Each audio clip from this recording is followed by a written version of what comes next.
사랑하는 성도님들, 오늘은 이스라엘 역사상 가장 비극적인 인물 중 한 명의 이야기를 들려드리려 합니다. 그는 왕이 되기를 원하지 않았던 사람이었습니다. 키가 크고 준수한 외모를 가졌지만 마음속 깊은 곳에는 두려움이 가득했던 사람이었습니다. 백성들의 환호를 받으며 왕관을 썼지만 결국 그 왕관은 그를 파멸로 이끌었습니다. 그의 이름은 사울입니다. 이스라엘의 초대 왕 사울. 여러분은 그에 대해 얼마나 알고 계십니까? 아마도 많은 분들이 다윗을 시기하고 쫓아다닌 악한 왕으로만 기억하실 겁니다. 하지만 사울의 이야기는 그보다 훨씬 더 복잡하고 더 인간적이며 더 비극적입니다. 오늘 우리는 사울이라는 한 인간의 내면 깊숙한 곳까지 들여다볼 것입니다. 그가 어떻게 왕이 되었는지, 무엇이 그를 변화시켰는지, 그리고 왜 그는 비극적인 최후를 맞이할 수밖에 없었는지를 함께 살펴보겠습니다. 자, 그럼 지금부터 약 3000년 전 고대 이스라엘로 시간 여행을 떠나보시겠습니까? 기원전 11세기 이스라엘 땅은 혼란의 시대를 지나고 있었습니다. 사사시대가 막을 내리고 있었고 백성들은 주변 강대국들의 위협에 시달리고 있었습니다. 특히 블레셋 사람들의 침략은 날이 갈수록 거세졌습니다. 당시 이스라엘은 왕이 없는 나라였습니다. 하나님께서 직접 다스리시는 신정 국가였죠. 하지만 백성들은 다른 나라들처럼 눈에 보이는 왕을 원했습니다. 그들은 늙은 선지자 사무엘에게 찾아와 요구했습니다. 우리에게도 왕을 세워달라고 말입니다. 사무엘은 깊이 근심했습니다. 그는 백성들이 하나님을 버리는 것임을 알았기 때문입니다. 하지만 하나님께서는 사무엘에게 말씀하셨습니다. 백성의 말을 들어주되 왕이 가져올 결과를 경고하라고 하셨습니다. 사무엘서상 8장 7절에는 이렇게 기록되어 있습니다. 여호와께서 사무엘에게 이르시되 백성이 내게 한 말을 다 들으라. 이는 그들이 너를 버림이 아니요 나를 버려 자기들의 왕이 되지 못하게 함이니라. 이것이 사울 이야기의 시작점입니다. 하나님께서 원하신 것이 아니라 백성들이 원한 왕. 그렇다면 하나님께서는 어떤 사람을 이스라엘의 첫 번째 왕으로 선택하셨을까요? 베냐민 지파의 기스라는 사람이 살고 있었습니다. 그는 유력한 사람이었습니다. 재산도 많고 명망도 있었죠. 그에게는 사울이라는 아들이 있었습니다. 사무엘서상 9장 2절은 사울을 이렇게 묘사합니다. 기스에게 아들이 있으니 그의 이름은 사울이요 준수한 소년이라. 이스라엘 자손 중에 그보다 더 준수한 자가 없고 키는 모든 백성보다 어깨 위는 더하더라. 상상이 되십니까? 당시 이스라엘 사람들의 평균 키가 얼마나 되었을까요? 고고학 연구에 따르면 당시 남성의 평균 키는 약 165cm 정도였다고 합니다. 그런데 사울은 다른 사람들보다 어깨 하나는 더 컸다는 것입니다. 아마도 185cm 이상이었을 것으로 추정됩니다. 게다가 준수한 외모까지 갖추었습니다. 겉으로 보기에는 완벽한 왕의 조건을 갖춘 사람이었습니다. 하지만 사울의 내면은 어땠을까요? 어느 날 기스의 암낙이 몇 마리가 잃어버렸습니다. 기스는 아들 사울에게 종 한 명을 데리고 나귀를 찾아오라고 명령했습니다. 사울과 종은 며칠 동안 여러 지역을 헤맸지만 나귀를 찾지 못했습니다. 사울은 포기하고 돌아가려 했습니다. 아버지가 나귀보다 우리를 더 걱정하실 거라고 생각했기 때문입니다. 그런데 종이 제안했습니다. 이 성읍에 하나님의 사람이 계시니 그분께 물어보자고 말입니다. 사울은 망설였습니다. 선물로 드릴 것이 없다고 걱정했습니다. 이 장면에서 우리는 사울의 성격을 엿볼 수 있습니다. 그는 신중하고 예의 바른 사람이었습니다. 하지만 동시에 우유부단하고 결단력이 부족한 모습도 보입니다. 종이 은 한 세겔이 있다고 하자 그제야 사울은 선지자를 찾아가기로 합니다. 그들이 찾아간 사람이 바로 선지자 사무엘이었습니다. 놀랍게도 사무엘은 이미 사울이 올 것을 알고 있었습니다. 하나님께서 하루 전에 사무엘에게 계시하셨기 때문입니다. 사무엘서상 9장 16절입니다. 내일 이맘때에 내가 베냐민 땅에서 한 사람을 내게로 보내리니 너는 그에게 기름을 부어 내 백성 이스라엘의 지도자로 삼으라. 그가 내 백성을 블레셋 사람의 손에서 구원하리라. 내 백성의 부르짖음이 내게 상달하였으므로 내가 그들을 돌보았노라. 사울은 나귀를 찾으러 나왔다가 왕관을 발견한 것입니다. 사무엘은 사울을 극진히 대접했습니다. 제사 음식 중 가장 좋은 부분을 그에게 주었습니다. 그리고 이튿날 아침 일찍 사무엘은 사울을 성읍 끝까지 배웅해 나왔습니다. 종을 먼저 보낸 후 사무엘은 사울에게만 하나님의 말씀을 전했습니다. 그리고 기름병을 가져와 사울의 머리에 부었습니다. 이것은 왕으로 기름 부음 받는 의식이었습니다. 사울은 어떤 기분이었을까요? 나귀를 찾으러 나왔다가 갑자기 왕이 된다는 말을 들었으니 말입니다. 사무엘은 사울에게 세 가지 표징이 일어날 것이라고 예언했습니다. 첫째, 라헬의 묘 근처에서 두 사람을 만나 나귀가 발견되었다는 소식을 듣게 될 것이라고 했습니다. 둘째, 다볼 상수리나무 곁에서 세 사람을 만나 떡 두 덩이를 받게 될 것이라고 했습니다. 셋째, 하나님의 산에서 선지자의 무리를 만나 성령이 임하여 다른 사람이 될 것이라고 했습니다. 정말로 이 모든 일이 그대로 일어났습니다. 특히 세 번째 표징은 사울의 인생을 완전히 바꾸어 놓았습니다. 사무엘서상 10장 6절에서 사무엘은 이렇게 말했습니다. 여호와의 영이 내게 크게 임하리니 내가 그들과 함께 예언을 하고 변하여 세 사람이 되리라. 그리고 정말로 그렇게 되었습니다. 사울이 선지자들을 만났을 때 하나님의 영이 그에게 임했고 그는 그들과 함께 예언을 했습니다. 주변 사람들이 놀라며 말했습니다. 기스의 아들에게 무슨 일이 일어난 것인가? 사울도 선지자들 중에 있느냐? 이것은 당시 사람들 사이에서 속담처럼 퍼진 말이 되었습니다. 그런데 여기서 한 가지 궁금한 점이 생깁니다. 왜 하나님께서는 사울을 은밀히 기름 부으셨을까요? 왜 공개적으로 왕으로 선포하지 않으셨을까요? 아마도 하나님께서는 사울에게 준비할 시간을 주시려 했던 것 같습니다. 갑자기 왕이 되는 것은 엄청난 부담이었을 테니까요. 사울은 집으로 돌아왔습니다. 삼촌이 물었습니다. 어디 다녀왔느냐고. 사울은 나귀를 찾으러 갔다가 사무엘을 만났다고만 대답했습니다. 왕 이야기는 한마디도 하지 않았습니다. 왜 말하지 않았을까요? 겸손해서였을까요? 아니면 두려워서였을까요? 아마도 둘 다였을 것입니다. 사울의 마음속에는 기쁨보다는 불안이 더 컸던 것 같습니다. 얼마 후 사무엘은 모든 백성을 미스바로 모았습니다. 공개적으로 왕을 선출하는 자리였습니다. 사무엘은 제비뽑기를 통해 왕을 선택했습니다. 먼저 베냐민 지파가 뽑혔습니다. 그 다음 마드리 족속이 뽑혔습니다. 마침내 기스의 아들 사울이 뽑혔습니다.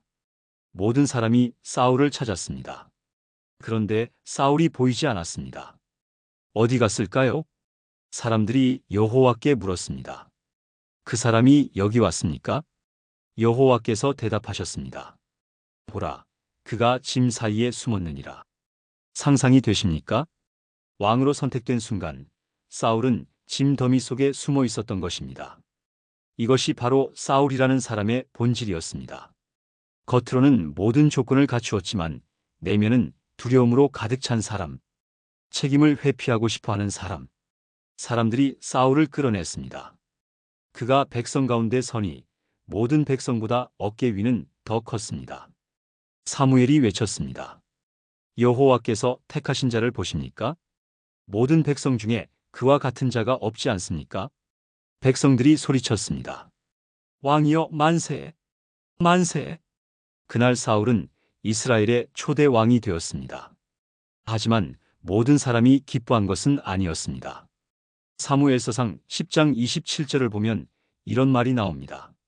그러나 어떤 불량배들은 이르되 이 사람이 어떻게 우리를 구원하겠느냐 하고 그를 멸시하며 예물을 드리지 아니하니라. 그러나 사울은 잠잠하였더라. 불량배들이 사울을 무시했습니다. 예물도 가져오지 않았습니다. 사울은 어떻게 반응했을까요? 그는 잠잠했습니다. 아무 말도 하지 않았습니다. 이것은 지혜로운 처신이었을까요? 아니면 약한 모습이었을까요? 당시로서는 현명한 선택이었을 수도 있습니다.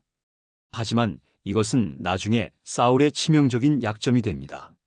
사울은 왕이 되었지만 여전히 기브아에 있는 자기 집에서 평범하게 살았습니다. 왕궁을 짓지도 않았고 호화로운 생활을 하지도 않았습니다. 심지어 그는 여전히 밭을 갈고 있었습니다. 어느 날 사울이 소를 몰고 밭에서 돌아왔을 때 백성들이 울고 있는 소리를 들었습니다. 무슨 일이냐고 물었습니다. 암몬 사람의 왕 나하스가 길앗 야베스를 포위하고 굴욕적인 조건을 제시했다는 것입니다. 나하스는 길앗 야베스 사람들에게 말했습니다. 너희와 언약을 맺어주겠다. 하지만 조건이 있다. 너희 모두의 오른쪽 눈을 빼겠다.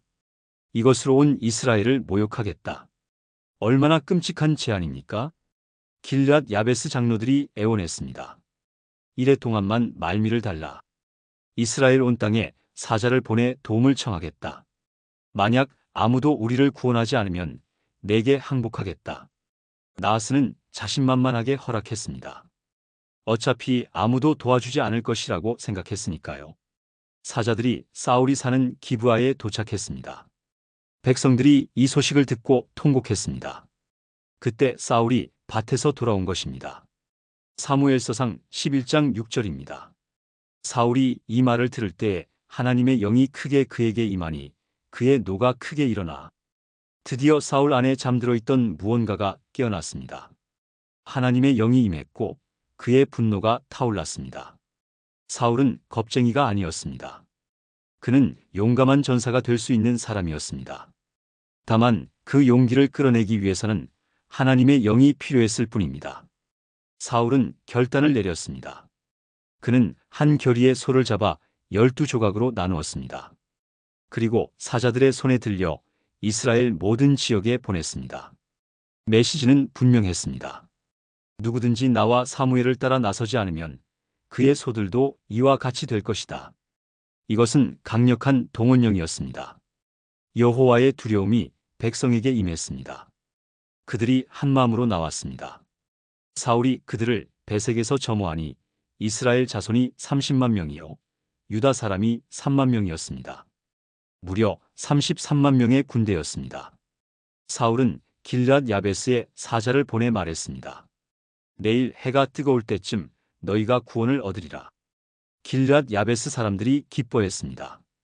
그들은 암몬 사람들에게 거짓말을 했습니다. 내일 우리가 너희에게 나아가리니 너희가 우리에게 좋을 대로 하라. 나하스와 암몬 사람들은 완전히 방심했습니다. 드디어 항복하는구나 생각했죠. 하지만 다음 날 새벽 전혀 다른 일이 벌어졌습니다. 사울은 군대를 세 대로 나누었습니다. 새벽 동틀 무렵 그들은 암몬 진영을 습격했습니다. 완전히 불이 타였습니다. 암몬 군대는 혼란에 빠졌습니다. 사울의 군대는 날이 더울 때까지 암몬 사람들을 쳤습니다. 남은 자들이 흩어져 둘씩도 함께 있지 못했습니다. 완벽한 승리였습니다. 이스라엘의 초대 왕 사울은 첫 전투에서 대승을 거두었습니다. 백성들이 사무엘에게 말했습니다. 사울이 어찌 우리를 다스리겠느냐고 말한 자들이 누구입니까? 그들을 끌어내십시오. 우리가 죽이겠습니다. 하지만 사울이 말했습니다. 오늘은 아무도 죽이지 말라. 여호와께서 오늘 이스라엘을 구원하셨기 때문이다. 이 얼마나 아름다운 모습입니까? 승리의 순간에 겸손함을 잃지 않았습니다. 복수하지 않았습니다. 오히려 하나님께 영광을 돌렸습니다. 이것이 초기 사울의 모습이었습니다. 사무엘이 말했습니다. 우리 길갈로 가서 나라를 새롭게 하자. 모든 백성이 길갈로 갔습니다. 그곳에서 그들은 여호와 앞에서 사울을 왕으로 삼았습니다. 화목제를 드렸습니다. 사울과 모든 이스라엘 사람들이 크게 기뻐했습니다. 이것은 사울 인생의 절정이었습니다. 백성들의 사랑을 받고 하나님의 축복을 받고 전쟁에서 승리한 영광스러운 순간이었습니다. 하지만 이 영광은 오래가지 못했습니다. 왜 그랬을까요? 무엇이 이 모든 것을 무너뜨렸을까? 과연 사울에게 무슨 일이 일어난 것일까요? 사울이 왕위에 오른 지 얼마 되지 않았을 때 그의 아들 요나단이 블레셋 수비대를 쳤습니다. 이것은 블레셋과의 전면전을 의미했습니다. 블레셋 사람들이 대군을 이끌고 나왔습니다. 병거가 3만이요 마병이 6천 명이며 백성은 해변에 모래같이 많았습니다. 이스라엘 백성들이 위급함을 보고 두려워했습니다. 어떤 사람들은 굴과 바위 틈과 은밀한 곳과 웅덩이에 숨었습니다. 어떤 사람들은 아예 요단을 건너 도망쳤습니다. 사울은 길가에 있었습니다. 그의 뒤를 따르는 모든 백성이 떨고 있었습니다.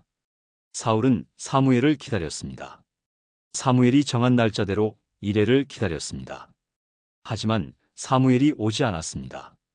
백성들이 사울에게서 흩어져 가기 시작했습니다. 사울의 마음이 조급해졌습니다. 군사들이 떠나고 있었습니다. 적은 눈앞에 있었습니다. 선지자는 오지 않았습니다. 사울은 결정을 내렸습니다. 번제물과 화목제물을 이리로 가져오라. 사울이 직접 번제를 드리기 시작했습니다.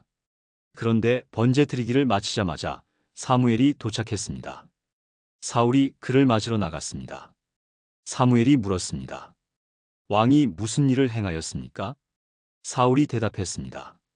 백성은 내게서 흩어지고 당신은 정한 날 안에 오지 않고 블레셋 사람들은 믹마스에 모였습니다. 그래서 블레셋 사람들이 나를 치러 길갈로 내려오겠는데 내가 여호와께 은혜를 간구하지 못했다고 생각하여 부득이 번제를 드렸습니다. 사울의 설명을 들어보십시오. 그는 자신의 행동을 정당화하고 있습니다. 백성이 흩어졌다. 사무엘이 오지 않았다. 적이 공격하려 한다. 부득이했다. 모두 합리적인 이유처럼 들립니다. 하지만 사무엘의 반응은 냉정했습니다. 사무엘서상 13장 13절에서 14절입니다. 사무엘이 사울에게 이르되 왕이 망령되이 행하였도다. 왕이 왕의 하나님 여호와께서 왕에게 내리신 명령을 지키지 아니하였도다. 그리하였더라면 여호와께서 이스라엘 위에 왕의 나라를 영원히 세우셨을 것이거늘 지금은 왕의 나라가 길지 못할 것이라. 여호와께서 왕에게 명령하신 바를 왕이 지키지 아니하였으므로 여호와께서 그의 마음에 맞는 사람을 구하여 그를 그의 백성의 지도자로 삼으셨느니라. 이 얼마나 충격적인 선언입니까? 사울의 왕조는 계속되지 못할 것이다. 하나님께서 이미 다른 사람을 찾으셨다. 그의 마음에 맞는 사람을. 사울의 첫 번째 큰 실수였습니다. 그는 기다리지 못했습니다.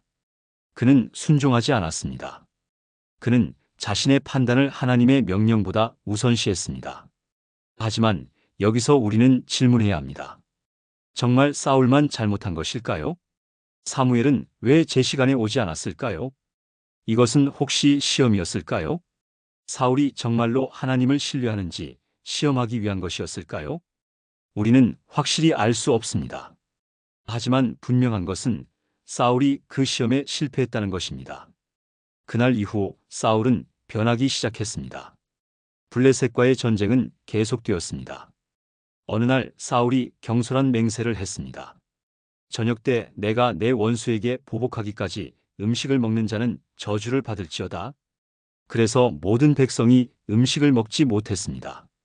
그런데 사울의 아들 요나단은 그 맹세를 듣지 못했습니다. 그는 숲속에서 꿀을 발견하고 막대기 끝으로 찍어 먹었습니다.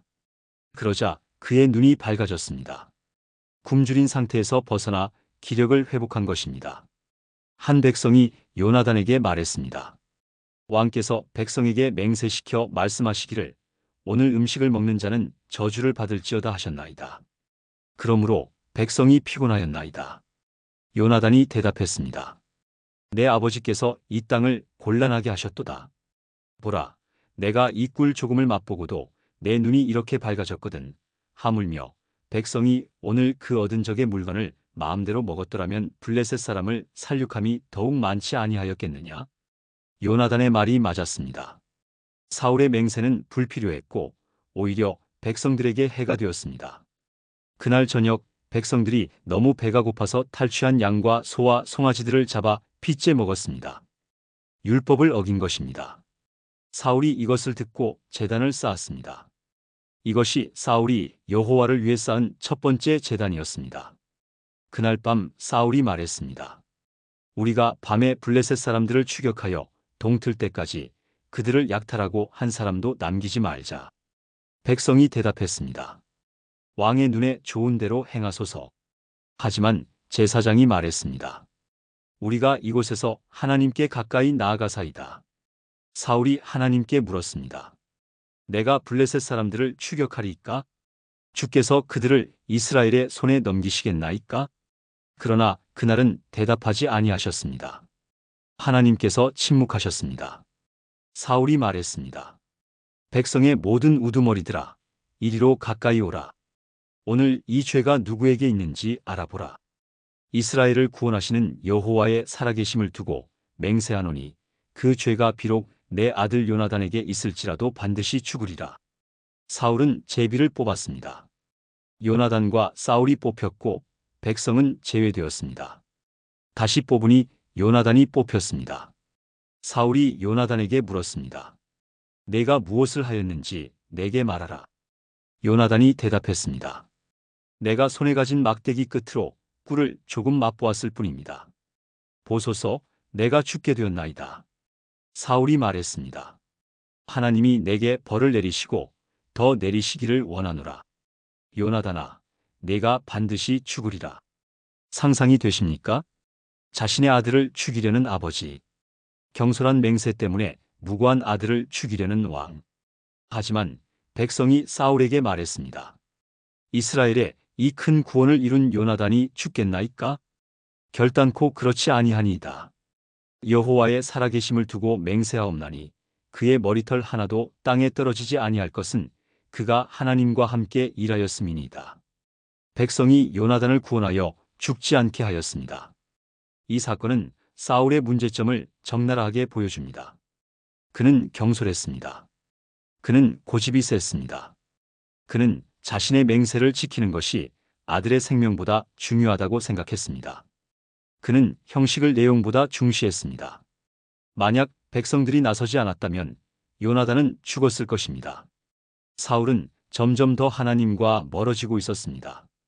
그리고 마침내 결정적인 사건이 일어났습니다. 사무엘이 사울에게 와서 하나님의 명령을 전했습니다. 사무엘서상 15장 3절입니다. 지금 가서 아말렉을 쳐서 그들의 모든 소유를 남기지 말고 진멸하되 남녀와 소아와 젖먹는 아이와 우양과 낙타와 나귀를 죽이라. 이것은 가혹한 명령처럼 들립니다. 왜 하나님께서 이런 명령을 내리셨을까요? 아말렉 사람들은 이스라엘이 애굽에서 나올 때 그들을 공격했던 민족이었습니다. 그들은 이스라엘의 약하고 지친 자들을 뒤에서 쳤습니다. 하나님을 두려워하지 않는 잔인한 민족이었습니다. 하나님께서는 그들을 심판하기로 작정하셨습니다. 그리고 그 심판의 도구로 사울을 선택하셨습니다. 사울이 군대를 소집했습니다. 보병이 20만 명이요, 유다 사람이 1만 명이었습니다. 사울이 아말렉 성에 이르러 골짜기에 매복하고 있다가 공격했습니다. 그들이 아말렉 사람들을 쳤습니다. 하윌라에서부터 애굽 앞 술까지 쳤습니다. 아말렉 왕 아각을 사로잡았습니다. 그리고 칼날로 그의 모든 백성을 진멸했습니다. 하지만 사울과 백성이 아각을 아끼고 또 좋은 양과 소와 기름진 짐승과 어린 양과 모든 좋은 것을 남기고 진멸하기를 즐겨하지 아니했습니다. 다만 가치 없고 하찮은 것은 진멸했습니다. 사울이 하나님의 명령을 온전히 순종하지 않은 것입니다. 부분적으로만 순종했습니다. 선택적으로 순종했습니다. 그날 밤 여호와의 말씀이 사무엘에게 임했습니다. 사무엘이 근심하여 밤새도록 여호와께 부르짖었습니다. 아침에 사무엘이 사울을 만나러 갔습니다. 사울이 갈멜에 가서 자기를 위하여 기념비를 세우고 길갈로 내려갔다는 소식을 들었습니다. 사울이 자기를 위해 기념비를 세웠다는 것에 주목하십시오. 그는 이 승리를 하나님께 돌리지 않고 자기 자신의 공로로 여긴 것입니다. 사무엘이 사울에게 이르니 사울이 그에게 말했습니다. 원하건대 당신은 여호와께 복을 받으소서. 내가 여호와의 명령을 행하였나이다. 사울은 당당했습니다. 그는 자신이 하나님의 명령을 행했다고 믿었습니다. 하지만 사무엘이 물었습니다. 그러면 내 귀에 들리는 이 양의 소리와 내게 들리는 소의 소리는 어찌 된 것이니까? 사울이 대답했습니다. 그것은 무리가 아말렉 사람들에게서 끌어온 것입니다. 백성이 당신의 하나님 여호와께 제사하려 하여 양과 소의 가장 좋은 것을 남김이요 그 나머지는 우리가 진멸하였나이다. 사울의 변명을 들어보십시오. 백성이 했다고 합니다. 제사를 드리려고 남겼다고 합니다. 자신은 잘못이 없다고 항변합니다. 사무엘이 사울에게 말했습니다. 가만히 계시옵소서. 간밤에 여호와께서 내게 이르신 것을 왕에게 말하리이다.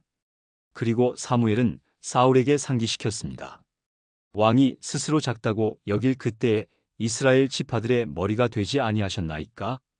여호와께서 왕에게 기름을 부어 이스라엘 왕을 삼으시고 여호와께서 왕을 길로 보내시며 이르시기를 가서 죄인 아말렉 사람들을 진멸하되 다 없어지기까지 치라 하셨거늘 어찌하여 왕이 여호와의 목소리를 듣지 아니하고 탈취하기에만 급하여 여호와께서 악하게 여기시는 일을 행하였나이까? 사울이 다시 변명했습니다. 나는 실로 여호와의 목소리를 듣고 여호와께서 보내신 길로 가서 아말렉 왕 아각을 끌어왔고 아말렉 사람들을 진멸하였으나 다만 백성이 그 마땅히 멸할 것 중에서 가장 좋은 것으로 길갈에서 당신의 하나님 여호와께 제사하려고 양과 소를 끌어왔나이다. 또다시 백성 탓입니다. 자신은 순종했다고 주장합니다. 그때 사무엘이 사울에게 역사상 가장 유명한 말 중 하나를 했습니다. 사무엘서상 15장 22절에서 23절입니다. 여호와께서 번제와 다른 제사를 그의 목소리를 청종하는 것을 좋아하심같이 좋아하시겠나이까? 순종이 제사보다 낫고 듣는 것이 순양의 기름보다 나으니 이는 거역하는 것은 점치는 죄와 같고 완고한 것은 사신 우상에게 절하는 죄와 같음이라. 왕이 여호와의 말씀을 버렸으므로 여호와께서도 왕을 버려 왕이 되지 못하게 하셨나이다. 순종이 제사보다 낫다? 듣는 것이 순양의 기름보다 낫다? 하나님께서는 형식적인 종교의식이 아니라 진심 어린 순종을 원하신다는 것입니다. 그제야 사울이 인정했습니다. 내가 죄를 범하였나이다. 내가 여호와의 명령과 당신의 말씀을 어긴 것은 내가 백성을 두려워하여 그들의 말을 청종하였음이니이다. 드디어 사울이 자신의 죄를 고백했습니다. 하지만 그의 고백은 진심이었을까요? 사울은 계속해서 말했습니다. 청하오니 내 죄를 용서하시고 나와 함께 돌아가서 내가 여호와께 경배하게 하소서. 사무엘이 말했습니다. 나는 왕과 함께 돌아가지 아니하리니 이는 왕이 여호와의 말씀을 버렸으므로 여호와께서 왕을 버려 이스라엘 왕이 되지 못하게 하셨음이니이다. 사무엘이 돌아서서 가려 할 때 사울이 그의 겉옷자락을 붙잡으니 찢어졌습니다. 사무엘이 그에게 말했습니다. 여호와께서 오늘 이스라엘 나라를 왕에게서 떼어서 왕보다 나은 왕의 이웃에게 주셨나이다. 또 이스라엘의 지존자는 거짓이나 변개함이 없으시니 그는 사람이 아니시므로 결코 변개치 아니하심이니이다. 사울이 다시 간청했습니다. 내가 범죄하였을지라도 청하건대 내 백성의 장로들과 이스라엘 앞에서 나를 높이사 나와 함께 돌아가서 내가 당신의 하나님 여호와께 경배하게 하소서. 여기서 사울의 진짜 관심사가 드러납니다. 그는 자신의 죄를 진정으로 회개한 것이 아니었습니다. 그는 백성 앞에서 체면을 잃을까 두려워했던 것입니다. 그는 장로들과 이스라엘 앞에서 자신을 높여달라고 부탁했습니다. 그는 여전히 자신의 명예와 지위를 가장 중요하게 여기고 있었습니다. 사무엘이 사울과 함께 돌아갔습니다. 사울이 여호와께 경배했습니다. 그리고 사무엘이 말했습니다. 아말렉 왕 아각을 내게로 이끌어오라. 아각이 즐거이 그에게 나아왔습니다. 아각이 말했습니다.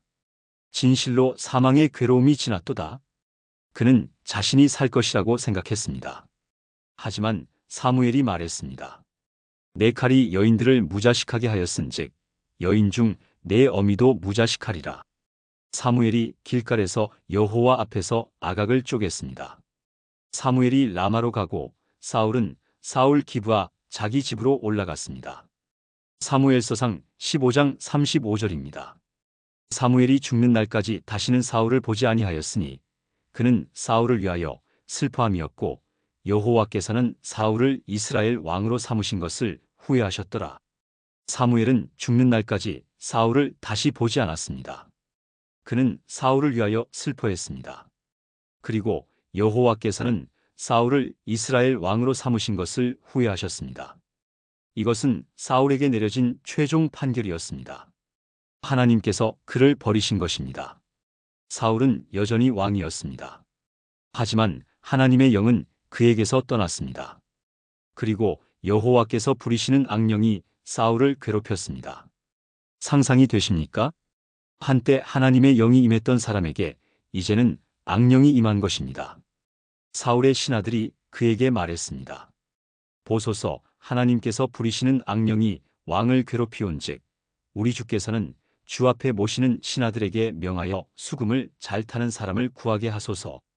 하나님께서 부리시는 악령이 왕에게 이를 때에 그가 손으로 타면 왕이 나으시리이다. 사울이 동의했습니다. 그리고 그들이 찾아낸 사람이 바로 다윗이었습니다. 베들레헴 사람 이새의 아들, 수금을 잘 타고 용감하며 전쟁에 능하고 말을 잘하며 용모가 준수한 사람. 다윗이 사울에게 왔습니다. 사울이 그를 사랑하여 자기의 무기를 드는 자로 삼았습니다. 하나님께서 부리시는 악령이 사울에게 이를 때 다윗이 수금을 들고 와서 손으로 탔습니다. 사울이 상쾌하여 나아지고 악령은 그에게서 떠났습니다. 처음에는 이렇게 평화로웠습니다. 다윗의 음악이 사울을 위로했습니다. 하지만 이 평화는 오래가지 않았습니다. 블레셋과의 전쟁이 다시 일어났습니다. 블레셋 사람들이 그들의 군대를 모아 싸우려고 유다에 속한 소고에 모여 소고와 아세가 사이의 에베스담밈에 진을 쳤습니다. 사울과 이스라엘 사람들이 모여 엘라 골짜기에 진을 치고 블레셋 사람들을 대하여 전열을 갖추었습니다. 그때 블레셋 진영에서 한 사람이 나왔습니다. 골리앗이라는 거인이었습니다. 그의 키는 6규빗 한 뼘이었습니다. 약 3미터에 가까운 거인이었습니다. 그는 매일 나와서 이스라엘 군대를 조롱했습니다. 너희가 어찌하여 나와서 전열을 벌였느냐? 나는 블레셋 사람이 아니며 너희는 사울의 신하가 아니냐? 너희는 한 사람을 택하여 내게로 내려보내라. 그가 나와 싸워 나를 죽이면 우리가 너희의 종이 되겠고 내가 이겨 그를 죽이면 너희가 우리의 종이 되어 우리를 섬길 것이니라. 사울과 온 이스라엘이 이 블레셋 사람의 말을 듣고 놀라 크게 두려워했습니다. 40일 동안 아침 저녁으로 골리앗이 나와서 그들을 모욕했습니다. 그런데 사울은 무엇을 했을까요? 그는 아무것도 하지 않았습니다. 이스라엘의 왕이 다른 사람들보다 어깨 하나는 더 큰 사울이, 전쟁 경험이 있는 사울이 그저 두려워하며 앉아 있었습니다. 그때 어린 목동 다윗이 나타났습니다. 다윗이 골리앗에게 맞서 싸웠고 그를 쓰러뜨렸습니다. 온 이스라엘이 환호했습니다. 전쟁은 승리로 끝났습니다. 사울도 처음에는 다윗을 칭찬하고 높여주었습니다. 하지만 전쟁에서 돌아올 때 여인들이 춤추며 노래했습니다. 사울이 죽인 자는 천천히요, 다윗이 죽인 자는 만만히로다. 이 노래가 사울의 마음에 큰 못이 되었습니다. 사무엘서상 18장 8절에서 9절입니다. 사울이 이 말에 불쾌하여 심히 노하여 이르되 다윗에게는 만만을 돌리고 내게는 천천만 돌리니 그가 더 얻을 것이 나라 말고 무엇이냐 하고 그날 후로 사울이 다윗을 주목하였더라. 질투의 씨앗이 사울의 마음에 심어진 것입니다. 그리고 그 질투는 빠르게 자라났습니다. 다음 날 하나님께서 부리시는 악령이 사울에게 크게 내림에 그가 집안에서 미친 듯이 행동했습니다. 다윗이 평소와 같이 수금을 탔습니다. 사울의 손에 창이 있었습니다. 사울이 생각했습니다. 내가 다윗을 벽에 박으리라. 사울이 창을 던졌습니다. 하지만 다윗이 2번 다 피했습니다. 사울이 자신의 가장 충실한 신하를, 자신을 위로해주는 음악가를, 이스라엘을 구한 영웅을 죽이려 한 것입니다. 이유가 무엇입니까? 질투입니다. 불안입니다. 두려움입니다. 사울은 다윗을 두려워했습니다. 여호와께서 다윗과 함께 계시고 사울에게서 떠나신 것을 알았기 때문입니다. 사울은 다윗을 자기 앞에서 보내어 천부장을 삼았습니다. 그가 백성 앞에서 출입할 때 온 이스라엘과 유다가 다윗을 사랑하였습니다. 사울의 딸 미갈도 다윗을 사랑했습니다. 사람들이 사울에게 말하자 사울이 기뻐했습니다. 그가 생각하기를 내가 내 손으로 다윗을 치지 않고 블레셋 사람의 손으로 치게 하리라 했기 때문입니다. 사울이 다윗에게 말했습니다. 내가 내 사위가 되는 것이 내게 한 가지 조건이 있으니 블레셋 사람의 포피 100개를 가져오라. 사울의 계획은 다윗이 블레셋 사람들과 싸우다가 죽기를 바라는 것이었습니다. 하지만 다윗은 그의 사람들과 함께 가서 블레셋 사람 200명을 죽이고 그들의 포피를 가져와 왕에게 바쳤습니다. 사울은 자기 딸 미갈을 다윗에게 아내로 주었습니다. 사울이 여호와께서 다윗과 함께 계심을 보고 알았습니다. 또 그의 딸 미갈도 다윗을 사랑하는 것을 알았습니다. 사울이 다윗을 더욱 더 두려워하여 평생 다윗의 대적이 되었습니다. 여기서부터 사울의 인생은 다윗을 죽이는 것에 집착하게 됩니다. 그는 아들 요나단과 모든 신하에게 다윗을 죽이라고 명령했습니다. 하지만 요나단이 다윗을 사랑했기 때문에 그에게 알려주어 피하게 했습니다. 사울은 미갈에게 다윗을 침상에서 죽이라고 군사를 보냈습니다. 하지만 미갈이 다윗을 창문으로 달아나게 했습니다. 사울이 제사장들의 성읍 노브로 군사를 보내어 다윗을 도왔다는 이유로 여호와의 제사장 85명을 죽였습니다. 또한 놉성읍을 칼날로 쳐서 남녀와 아이들과 젖먹는 자들과 소와 나귀와 양을 다 죽였습니다. 한때 겸손했던 사울이, 백성을 사랑했던 사울이 이제는 무고한 제사장들과 그들의 가족들을 학살하는 폭군이 되어버린 것입니다. 사울은 다윗을 추적하는 데 모든 에너지를 쏟았습니다. 그는 3,000명의 정예병을 이끌고 광야로, 산으로, 동굴로 다윗을 찾아다녔습니다. 하지만 여호와께서 다윗을 보호하셨습니다. 2번이나 다윗이 사울을 죽일 수 있는 기회가 있었습니다. 엔게디 동굴에서, 그리고 하길라 산에서.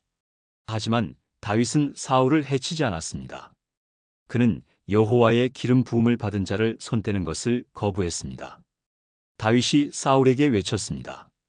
내 아버지여, 내 손에 있는 왕의 겉옷자락을 보소서. 내가 왕을 죽이지 아니하고 겉옷자락만 베었은즉 나의 손에 악이나 죄과가 없는 줄을 아실지니이다. 왕은 내 생명을 찾아 해하려 하시나 나는 왕에게 범죄한 일이 없나이다. 사울이 울었습니다. 그가 말했습니다. 내 아들 다윗아, 이것이 내 목소리냐? 그리고 소리를 높여 울었습니다. 사울이 다윗에게 말했습니다. 너는 나보다 의롭도다. 나는 내게 악으로 갚았으나 너는 내게 선으로 갚았도다. 그리고 말했습니다. 내가 반드시 왕이 될 것이요 이스라엘 나라가 내 손에 견고히 서리라. 그러므로 내가 내 후손을 끊지 아니하며 내 아버지의 집에서 내 이름을 멸하지 아니할 것을 이제 여호와를 두고 내게 맹세하라. 사울은 잠시 정신을 차리는 것처럼 보였습니다. 하지만 그의 회개는 오래가지 않았습니다. 얼마 지나지 않아 사울은 다시 다윗을 추적했습니다. 사울의 인생은 집착과 후회의 반복이었습니다. 그는 자신이 잘못하고 있다는 것을 알았습니다. 하지만 멈출 수 없었습니다. 질투와 두려움이 그를 지배했습니다. 그리고 마침내 블레셋과의 마지막 전쟁이 시작되었습니다. 블레셋 사람들이 이스라엘을 치러 왔습니다. 사울이 블레셋 군대를 보고 두려워했습니다. 그의 마음이 크게 떨렸습니다. 사울이 여호와께 묻자 여호와께서 꿈으로도 우림으로도 선지자로도 그에게 대답하지 아니하셨습니다. 하나님의 침묵? 이것은 사울에게 내려진 가장 무서운 형벌이었습니다. 절망한 사울은 신하들에게 말했습니다. 나를 위하여 신접한 여인을 찾으라. 내가 그에게 가서 물으리라. 신하들이 말했습니다. 보소서, 엔돌에 신접한 여인이 있나이다. 사울이 다른 옷을 입어 변장하고 2 사람과 함께 밤에 그 여인에게 갔습니다. 사울이 말했습니다. 청하노니 나를 위하여 신접한 술법으로 내가 내게 말하는 사람을 불러올리라. 여인이 말했습니다. 사울이 신접한 자와 박수를 이 땅에서 멸하였거늘 당신이 어찌하여 내 생명에 올무를 놓아 나를 죽게 하려 하시나이까? 사울이 여호와의 이름으로 맹세했습니다. 여호와께서 살아계심을 두고 맹세하노니 이 일로는 내가 벌을 당하지 아니하리라. 여인이 물었습니다. 내가 누구를 당신을 위하여 불러올리리이까? 사울이 대답했습니다. 사무엘을 불러올리라. 여인이 사무엘을 보고 큰 소리로 외쳤습니다. 당신이 어찌하여 나를 속이셨나이까? 당신이 사울이시니이다. 왕이 그에게 말했습니다. 두려워하지 말라. 내가 무엇을 보았느냐? 여인이 말했습니다. 한 신이 땅에서 올라오는 것을 내가 보았나이다. 사울이 물었습니다. 그의 모양이 어떠하냐? 여인이 대답했습니다. 한 노인이 올라오는데 겉옷을 입었나이다. 사울이 그가 사무엘인 줄 알고 얼굴을 땅에 대고 절했습니다. 사무엘이 사울에게 말했습니다. 내가 어찌하여 나를 불러올려서 나를 성가시게 하느냐? 사울이 대답했습니다. 나는 심히 군박하니이다. 블레셋 사람들은 나를 향하여 싸우고 하나님은 나를 떠나서 다시는 선지자로도 꿈으로도 내게 대답하지 아니하시기로 내가 행할 일을 알아보려고 당신을 불러올렸나이다. 사무엘이 말했습니다. 여호와께서 너를 떠나 내 대적이 되셨거늘 내가 어찌하여 내게 묻느냐? 여호와께서 나를 통하여 말씀하신 대로 하셨으므로 여호와께서 나라를 내 손에서 떼어 내 이웃 다윗에게 주셨느니라.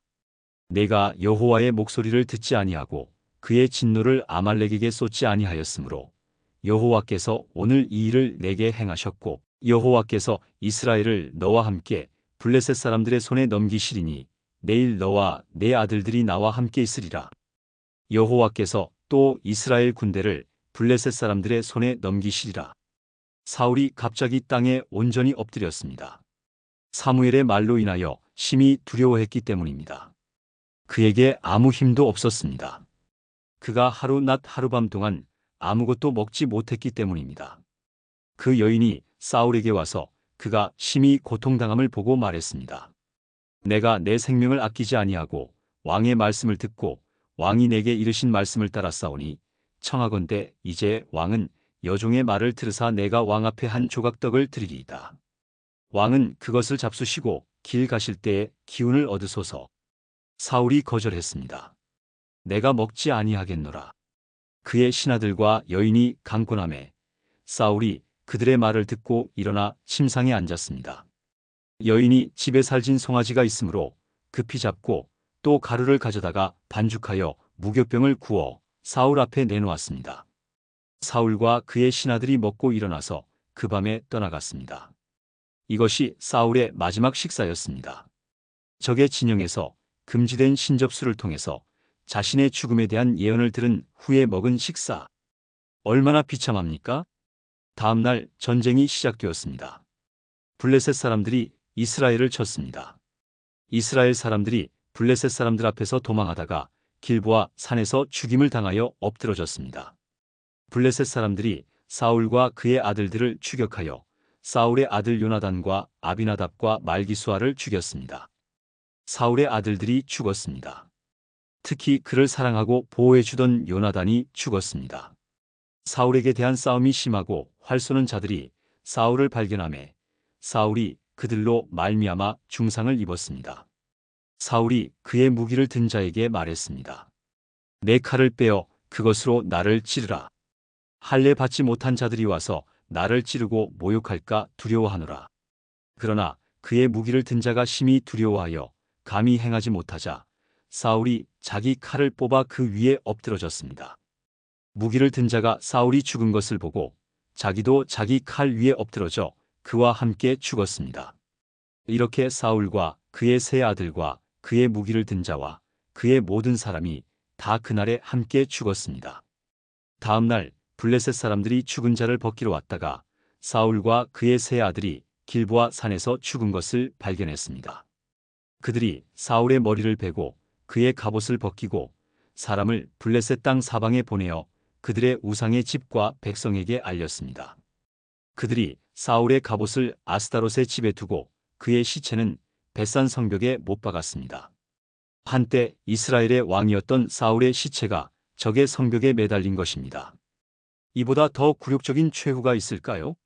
하지만 길앗 야베스 주민들이 블레셋 사람들이 사울에게 행한 일을 들었을 때 모든 용사가 일어나 밤새도록 가서 사울의 시체와 그의 아들들의 시체를 벳산 성벽에서 가져다가 야베스에 돌아와서 거기서 불사르고 그들의 뼈를 가져다가 야베스 에셀나무 아래에 장사하고 7일 동안 금식했습니다. 왜 길앗 야베스 사람들이 이렇게 했을까요? 사울이 왕이 되었을 때 암몬 사람들로부터 그들을 구원해 주었던 것을 기억했기 때문입니다. 사울의 첫 번째 업적이었고 가장 빛나던 순간이었습니다. 길앗 야베스 사람들은 그것을 잊지 않았습니다. 그들은 사울에게 마지막 존엄을 지켜주었습니다. 역대기상 10장 13절에서 14절에는 이렇게 기록되어 있습니다. 사울이 죽은 것은 여호와께 범죄하였음이라. 그가 여호와의 말씀을 지키지 아니하고 또 신접한 자에게 가르치기를 청하고 여호와께 묻지 아니하였으므로 여호와께서 그를 죽이시고 그의 나라를 이새의 아들 다윗에게 돌리셨더라. 이것이 사울의 마지막에 대한 성경의 평가입니다. 그는 여호와께 범죄했습니다. 여호와의 말씀을 지키지 않았습니다. 신접한 자에게 물었습니다. 여호와께 묻지 않았습니다.